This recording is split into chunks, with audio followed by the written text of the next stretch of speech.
Okay, good morning, good morning, good morning, and welcome to the All Things Fulfilled broadcast. This is William Bell, and we're going to be talking this morning on the mark of the beast. I will get to as much of that as I can this morning. It's good to see those who are coming in. Welcome, Stephen, and Calvin. Good to hear from you. Um, Beatrice, Eric, Deb. All right, very good. So we're going to get rolling here. Um, I know I kind of began introducing this on last week, and so I'm going to touch on a few things this morning to kind of lay that foundation again, because I think it's from the perspective that I have, it's very, very important.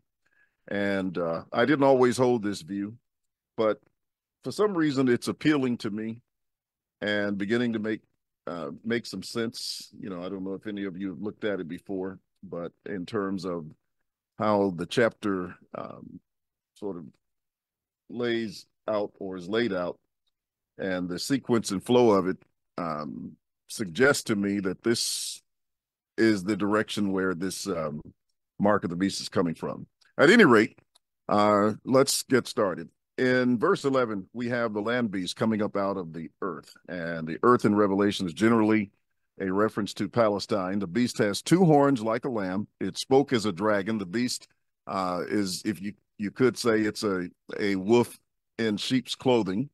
He looks like a lamb, but he speaks like a dragon. And this shows the affinity with the first beast, who received authority from the dragon that we have in Revelation chapter 12. Verse 7 and following, and that corresponds with what we see in chapter 13. It says he exercises all the authority of the first beast in his presence, that he causes the earth and the inhabitants of the land of Palestine to worship the first beast. Also, he performed great signs, so that he even makes fire come down from heaven on earth in the sight of men. Now, that seems to refer back to Elijah, the prophet of God, who called down fire from heaven in his contest against the 450 prophets of Baal. And during the time of the Exodus, also, we see that there were these two magicians who performed the same type of miracle that it seemed that Moses did. From 2 Timothy 3 and verse 8, it refers to Jannes and Jambres, who in like manner did some things that Moses and Aaron had done. And you find that in Exodus chapter 7, verses 9 through 13. The irony here may be that, they made fire come down from heaven, and instead of it being something that would have been to their favor, as it was in the case of Elijah, it may have been something that was destructive to them. Not sure exactly how that works out, but there is a correlation, I believe, with Elijah from that perspective. But you also see, from Revelation 13, in terms of this land beast, that as he performed these great signs, so that he made the fire come down from heaven on earth in the sight of men, it says, and he deceives those who dwell on the earth by those signs which he was granted to do in the sight of the beast, telling those who dwell on the earth to make an image to the beast, and whose wound or who was wounded by the sword and lived. So deception was a big part of what was taking place here. And this sort of reminds me of Matthew chapter 24 and verse 24, where Jesus said that false prophets and false Christ will rise and show great signs and wonders to deceive, if possible, even the elect. When you look in the New Testament, particularly in the book of Acts, you have Simon the sorcerer, who for a time bewitched the people. You also have Elymas, the sorcerer, in Acts chapter 13, verses 6 through 8. Simon was in chapter 8, but Elymas, the sorcerer, in Acts 13, 6 through 10. And maybe we'll read just a little bit of that. so you can kind of have that refreshed in your mind.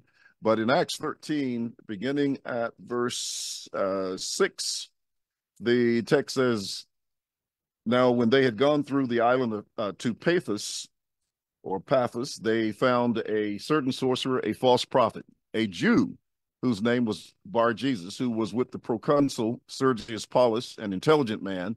This man called for Barnabas and Saul and sought to hear the word of God. But Elymas, the sorcerer, for so his name is translated, withstood them, seeking to turn the proconsul away from the faith. And then Saul, who also is called Paul, filled with the Holy Spirit, looked intently at him and said, O full of all deceit and all fraud, you son of the devil, you enemy of all righteousness, will you not cease perverting the right ways of the Lord? So you had Simon, you had Elymas. There was a slave girl who made her masters much money through divination. And so these are just some of the things that was leading up. But you also had other men like Theudas, who was deceiving and leaving or leading people out to follow him, which, you know, Christ said that they should not do. And so during this time, you know, those things were taking place. Now, as we said, the land beast deceived those who were dwelling in the earth, which, you know, I would take to be Palestine, as they said, but causing them to make an image to the beast. Now, in verse 15, it says he was granted power to give breath to the image of the beast, that the image of the beast should both speak and cause as many as would not worship the image of the beast to be killed. The idea of giving breath to the image of the beast, making it appear to come alive, and those who refuse to worship him, of course, would be killed.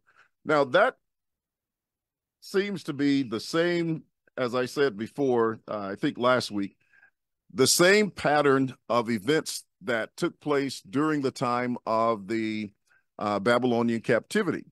In Daniel chapter 3, when Nebuchadnezzar made this image of gold and then required everyone to worship it.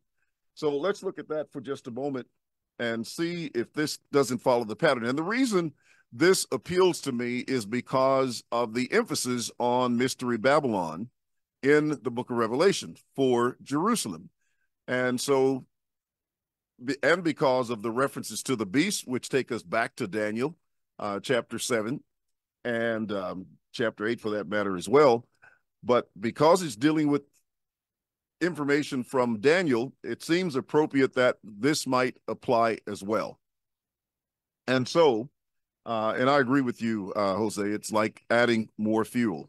All right, so from that perspective, verse 1 says, Nebuchadnezzar the king made an image of gold whose height was 60 cubits and its width 6 cubits. Now, that's very tempting to just go with that alone. I know, and I have some other preterist friends who look at the temple in Jerusalem and they see those dimensions. I was intending to look that up, but I didn't get a chance to. But if you want to check out some of Holger Neubauer's material, he did a little track on the temple and the number 666. So check that out, you know, see what you think about that. I'm going to take a different perspective than Holger did, even though I think ultimately we're kind of in the same ballpark in terms of what's going on. And, but nevertheless, notice that he set it up in the plain of Dura in the province of Babylon. So when you look at this image that's being set up, it's being set up in Babylon. And if you think about the land beast, and you think about, you know, Palestine and the people who are involved in this war against the saints, etc., we're talking about Mystery Babylon, which of course would be Jerusalem in the New Testament. Then he commanded all the officials of the province to come and see this image. And then following that, he commands all the peoples, the nations, and languages to fall down and worship it. Now, so you've got this universal command for all people to fall down and to worship the beast. And you can see in verse 15 and 16, it says he was granted power to give breath to the image of the beast, that the image of the beast should both speak and cause as many as would not worship the image of the beast to be killed. He causes all, both small and great, rich and poor, free and slave, to receive a mark on their right hand or on their foreheads. So the penalty for those who would not worship the image, they would be, according to Daniel's prophecy, they would be cast into a burning fiery furnace. And there were certain of the Chaldeans, that is the Babylonians, who came forth and then accused the Jews because they did not worship. Now, this is similar to what happened in Revelation, because it says all of those who would not worship the beast would be killed.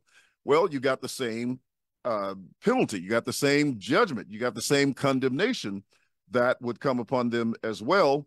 And you have these Chaldeans who are accusing them. Well, if you look again back at Revelation chapter 12, and you see in verse 7, it says that this war broke out in heaven with Michael and his angels who fight against the dragon, and the dragon and his angels fought, but they did not prevail, nor was a place found for them in heaven any longer. So the great dragon was cast out, that serpent of old, called the devil and Satan, who deceives the whole world. He was cast to the earth, and his angels were cast out with him. In verse 11, no, in verse 10, excuse me, then I heard a loud voice saying in heaven, now salvation and strength and the kingdom of our God and the power of his Christ have come, for the accuser of our brethren who accused them before our God night and day has been cast down. So here you can see there's an accuser here, just like there was an accuser in Daniel chapter 3 with those who refused to fall down and worship this image. And it says that they had a mark on their right hands or on their foreheads. Now, once they refused to worship, of course, they were thrown into the fiery furnace. They were the intention was to kill them. And when we look in verse 16, they refused to fall down, and even indicating that they were willing to give up their own lives for their allegiance to God. In other words, they were not willing to forfeit their stance with God by falling down to worship this image. And that's the same thing that we just read in Revelation 12. It says that they love not their lives to the death. So some of them, even though they're being accused, even though they were forced to worship, they refused to do so, and therefore were willing to give up their lives. So the pattern seems to follow all the way through in terms of what's taking place with the beast in Revelation, and also with the image that was set up here. And you have an image, of course, in both cases. And so the language in Daniel, where in verse 17, when they are required to worship, they said, let it be known to you, O king, that we do not serve your gods, nor will we worship the gold image which you have set up. Then Nebuchadnezzar was full of fury, and the expression on his face changed towards Shadrach, Meshach, and Abednego, and he spoke and commanded that they should heat the furnace 7 times more than it was usually heated. So they are now about to be cast into the furnace because of their refusal to worship this image that Nebuchadnezzar had set up. Now, we're given this cryptic number as the mark of the beast.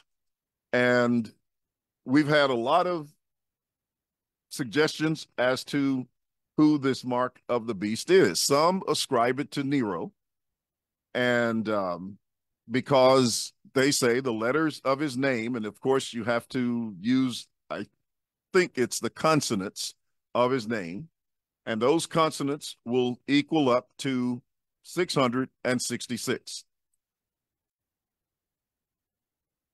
Some used Nero And on the other hand, that's if you're using the Hebrew. You will get the number 666 using the consonants in his name. If you're using the Latin, I think they say, in Latin, it will only amount to the number 616. So now you've got to decide, are you going to use the Latin or are you going to use the Hebrew? Let's see, the New Living Translation, anyone who with ears to hear must listen to the Spirit, understand what he is saying to the churches, to everyone who is victorious. I will give some of the manna that's been hidden away in heaven, and I will give to each one I think it's a new name that says in that text. No, a white stone, and on the stone will be engraved a new name that no one understands except the one who receives it. All right. Well, at any rate, we have this number, and some say it's Nero, and so you spell it Caesar, Nero, Neron, and that's how you get the number. I'm not. I used to hold that view, but because of the fact that the beast was to continue for 42 months and would be destroyed by the coming of Christ, Nero didn't survive that and died before the return of Christ, or before his coming occurred. And for the same reason, I don't subscribe to the 616, because you'd have the same problem there, but then that number doesn't total up to 666. But the Bible says that the number is 666. So how do we find a solution for that? Others claim that it has something to do with the gold that Solomon received, according to 1 Kings chapter 10 and verse 14. And let's go over there and take a look at that, because there's a passage that I want to point out in connection with 1 Kings 10 and verse 14 that is used as well to suggest, because this passage actually uses 666, and I think it's the only one in Scripture that does so in terms of any reference that we might have in the Old Testament. 666. And what did I say? It was 1 Kings chapter 10 and verse 14. Yeah. The weight of gold that came to Solomon was 666 talents of gold. Besides that, from traveling merchants, from the income of traders, from all the kings of Arabia, and from the governors of the country. Now, if you're going to use 666 for the gold that Solomon received, that wasn't all the gold that he received. The text says that this was besides that from traveling merchants, from the income of traders, from all the kings of Arabia, and from the governors of the country. Now, whether they brought, more merchandise or whether they brought more gold, not sure. Nicole Rogers says, and the sons of Achan in the days of Ezra were 666. Thank you for that reference as well. I wasn't sure about that one. All right, so that reference refers to Solomon's gold, and this one in the sons of Achan in the days of Ezra were 666. Okay, so that's another reference, and I'll look at that a little bit. Do you have the exact verse on that one, Nicole? If you do, I will. I'll look that up. I'd like to read it. If you can post it here on the screen and let us take a look at it. But I can't say that I hold to the statement about Solomon's gold as well. And then, as I told you before, Holger has a view where he looks at I think it's the building of the tabernacle, or the building, where it mentions, either the various dimensions, materials, et cetera, that are made up, that make up the temple and the tabernacle. And in that tabernacle, the numbers 666 are calculated in some way. Now, I'm going to suggest something else. And this comes out of Babylon. And I don't know if you are familiar with it or not, but it seems to make some sense to me because of the correlation that Daniel, or rather that John is making with Daniel, and the overall theme of the book of Revelation focusing on Mystery Babylon. Seems to make a lot of sense to me. There was in Babylon's numbering system, it was a base 60 numbering system. Let's see what Eric says. And I saw Dale's comment as well that mentioned, that theory about Nero being revived after death. I'm not very keen on holding that opinion either. But at any rate, Eric says some manuscripts say 666 and others say 616. That is why I think it's Nero, but I like the statue and Babylon relation to Jerusalem and the goal and dimensions for the temple in regard to temple worship. There are often layers, but it does say that it is a man's number. So again, I think it is Nero. Well, I can appreciate that, Dale. Eric, yes, it is a man's name. However, think of a corporate man, for one, so that it doesn't necessarily have to be an individual. And also consider that the temple itself was laid out in the form of a man. And if you look up some of Mike Sullivan's work, you'll see where he did some work on that. But I think if you're kind of familiar with that, you'll see that the temple was kind of laid out as a man as well. So there could be something a bit more deeper than just a man. So it could be talking about like the old covenant man or something to that extent, as opposed to an individual. As I was saying, the Babylonians used a base 60 number system from which comes 60 minutes in an hour, 60 seconds in a minute, 360 degrees in a circle, or 60 times 6, and 60 degrees in each angle of an equilateral triangle. And thus 360 divided by 10 equals 6, and then 6 times 6 equals 36. Let's see. Here's this text. I'll be back to my point in a moment. All right, the children of Adonikam, 666. Okay, so it was Anonicum. All right, or Anonicam. I can't pronounce that, but I'll look that up later and just see what I think about that number in relation to that name. So they wore this amulet. Now, this is something else that makes me think that, again, this is referring back to something related to Babylon and this image that Nebuchadnezzar made up, etc. But they wore an amulet, and that was an object worn especially around the neck as a charm against evil or injury.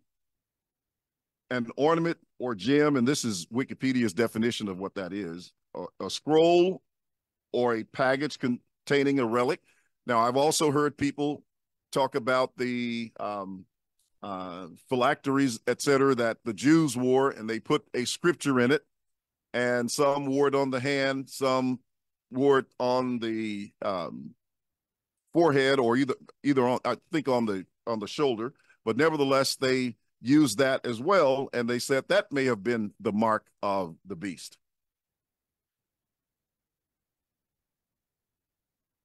But I think this one, because of what's involved, may suggest something a bit more involved in that. All right.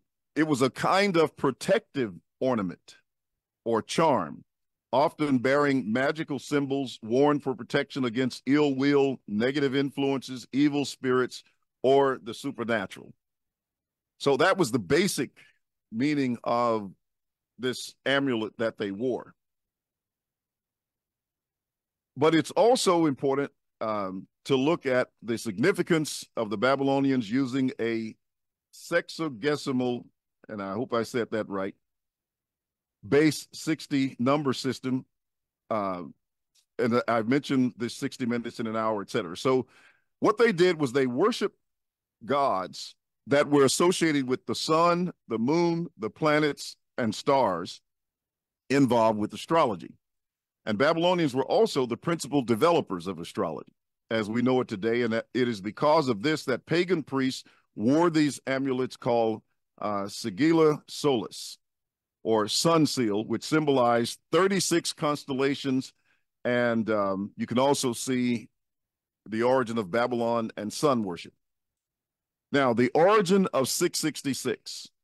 In this system of worship, they had 36 supreme gods, which included the sun god, which they believed to be the father of all other gods, and so was supreme over all. The Babylonians believed that numbers had power over their gods they worshiped. So they assigned numbers to their gods so that they could have power over them.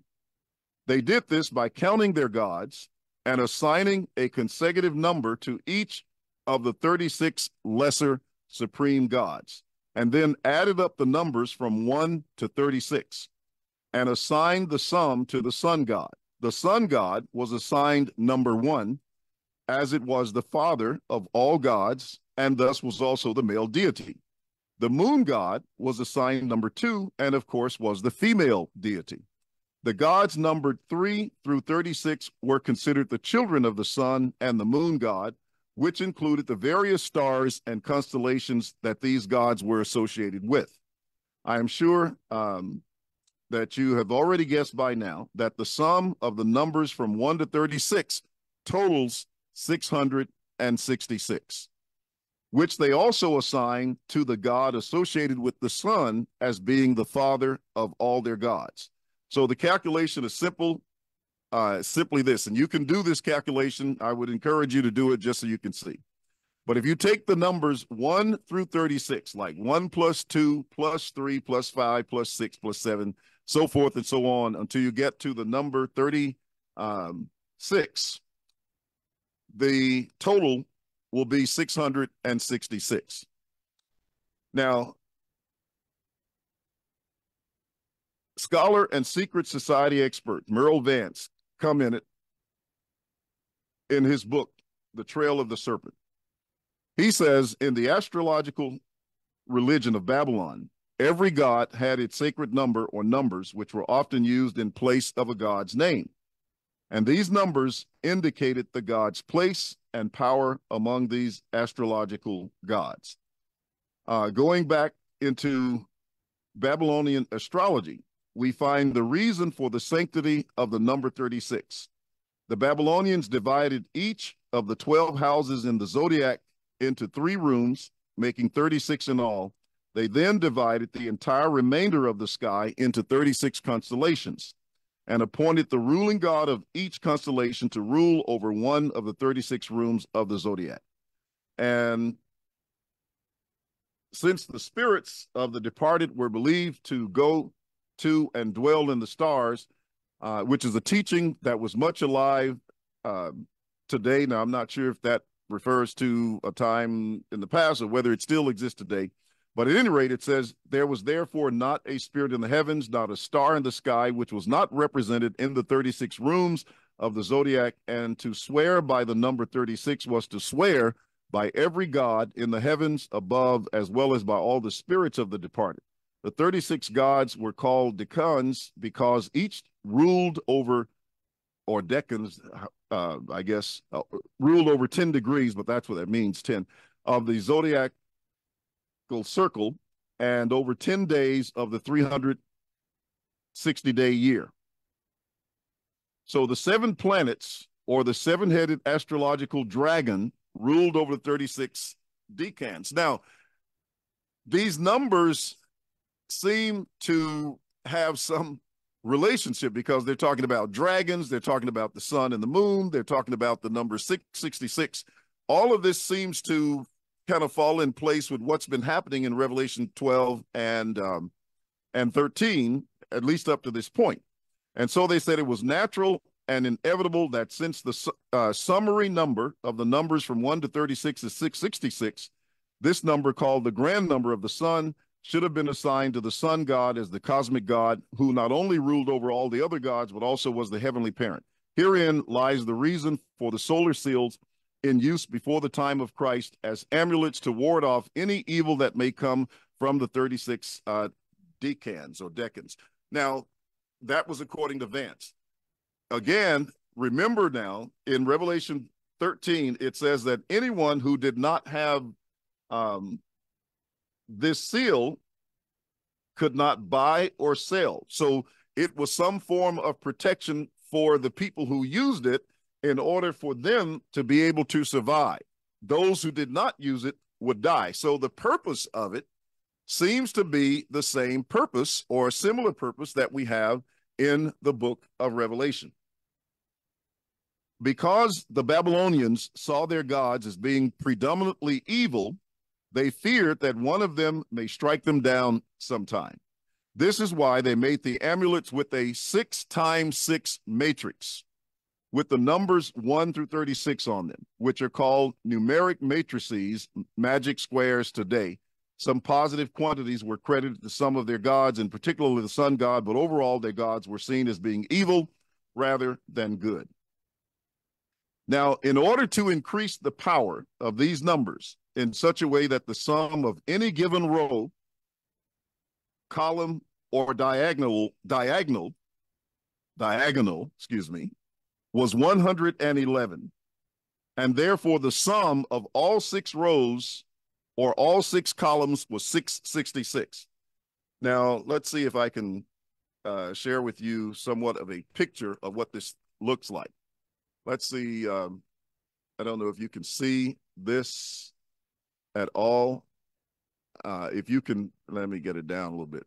Now, if you see that, okay, there we go. And you look on the side where my hand is, it's hard to hold this thing up in front of the camera. You can see that like square there, and there's a number in each one of them. And either way you go in either direction, those numbers will add up to, let's see, what did he say? He said that, let me take this down so I can see my note here. The sum of any given row, column, or diagonal was 111, and therefore the sum of all 6 rows or all 6 columns is 666. And that was supposed to provide extra protection, including the sun god, since the god sun was present on the amulet. The one above has the god of the sun standing on the lion. This indicated the sun's position in the constellation of Leo during the hot days of August, etc. And, you know, I'll leave it at that. Now, the reason I say this is simply this. With this chapter referring to those who persecuted the saints, we know that that was Israel. Let's see, Christians who refused to bow down and admit Caesar as Lord could not buy or sell in the marketplace. Okay, and I can understand that. The only concept I'm saying is with this idea of referring to Mystery Babylon, I think you also had some of that going on with the I'm losing my thought here, with the zealots as well, in terms of their preventing the people from having access to food as well. So I understand that you had Caesar, you know, who are doing that. But again, when I look at the overall context of Babylon being the focus of Revelation 13, of the persecutions of the land of Palestine, it seems to me that this beast and this image aligns more with what happened in Babylon than what's happening with Rome. I still am having the major problem in looking at these concepts in relating Rome to the ones who persecuted the saints. That's just a little bit difficult for me. Now, this, was a kind of challenging point. This is information to me that is interesting. I thought I would put it out there to see if any of you looked at it. If you want to go and read the entirety of this material, you can go to a website called 666 or 666 the number of the beast.com. 666 the number of the beast.com. It's just interesting that you find in Babylon this amulet that was worn in order to prevent them from experiencing danger and threat from these gods. And here where I would say the Jews are, causing those who would not fall in line with them, would be causing them to lose their lives as well. So from that perspective, it kind of makes sense to me. But at any rate, see what you think of it. I'm not trying to enforce that view on anyone. But at any rate, consider it. And we will move forward in our studying on next week and see if we can get beyond. And I'm still not done with the identity of the beast in the chapter, because we get to chapter 17. There's some additional information that we can cover on that. Okay, Rome was not destroyed in AD 70. The beast was. I agree with that, Ron. That's another major reason I have a problem with ascribing Rome to the beast, is because the outcome and the end result of Rome is not destruction in AD 70. But for Jerusalem, it is. Jerusalem is Mystery Babylon. All of this imagery and even these concepts of this amulet and idol in 666 goes back to a Babylon influence, and that seems to fall in line with the tone and tenor of the book of Revelation. All right. Couldn't Rome then be the woman who wrote the beast instead? No, I don't really think so. Well, thank you, Ron. There's one person who kind of agrees with that. Not that I'm saying you accepted what I said about the amulet, but Nero just gives me a problem, and something that falls in line with Babylon tends to flow with the way the book of Revelation is flowing with me more than anything else. Well, that's the message this morning. A little bit challenging for sure. A lot of reading, of course, but that's the best that I could do with that material. Reflect on it, think about it, and let me know, what your conclusions are. I know, we've held Rome and Nero to be the object of these things for so long that it's not easy to even think about going in a different direction. But that at least gives some basis of a reason to do so. All right, with that, I'm going to say good morning to you. Thanks, everybody, for joining in. You have the link down below to send out to people who might want to subscribe to our newsletter. And it is getting some good results. And we're getting correspondence from people as well who have joined the newsletter. And so we're definitely interacting with them. So thank you for sharing that. We appreciate all of you very much. And I will see you next week, and we'll be talking about another subject at that particular time. Thank you.